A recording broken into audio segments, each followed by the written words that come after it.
اسلامی نظریاتی کونسل کے چیئرمین پروفیسر ڈاکٹر قبلہ ایاز نے کہا ہے کہ پاکستان کا قانون شہریوں اور اقلیتوں کو مساوی حقوق دیتا ہے، تاہم سارا مسئلہ قانون کی عملداری نہ ہونے کا ہے۔ پشاور میں پاک انسٹیٹیوٹ فار پیس اسٹڈیز کے زیر اہتمام مختلف جامعات کے طلبہ و طالبات سے گفتگو کرتے ہوئے پروفیسر ڈاکٹر قبلہ ایاز نے کہا کہ طلبہ قانون شکنی کے بجائے قانون پر عمل درآمد کے لیے اصرار کریں۔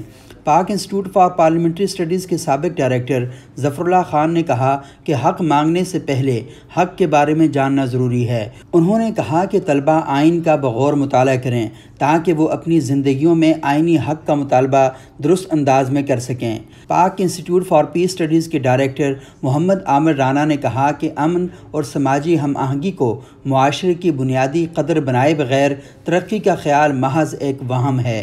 پاکستان ہندو کونسل کے چیئرمین ہارون سربدیال اور صحافی رفعت اللہ اورکزئی نے کہا کہ پاکستان میں بسنے والے تمام افراد برابر کے شہری ہیں۔ انہیں اسلامی تعلیمات، آئین پاکستان اور قائد اعظم کے اقوال تمام شہری حقوق دیتے ہیں۔ صحافی اور سوشل میڈیا ایکٹیوسٹ سبوق سید نے کرک میں سمادھی گرائے جانے کے بارے میں اپنی معلومات پر شرکاء سے تبادلہ خیال کیا، جبکہ صحافی اعزاز سید نے بھی طلبہ کے ساتھ گفتگو کی۔ اس موقع پر پشاور میں کاروباری سرگرمیوں میں نمایاں کردار ادا کرنے والی خواتین نے طلبہ و طالبات کو نئے آئیڈیاز اور اپنی کامیابیوں کی کہانیاں بھی سنائیں۔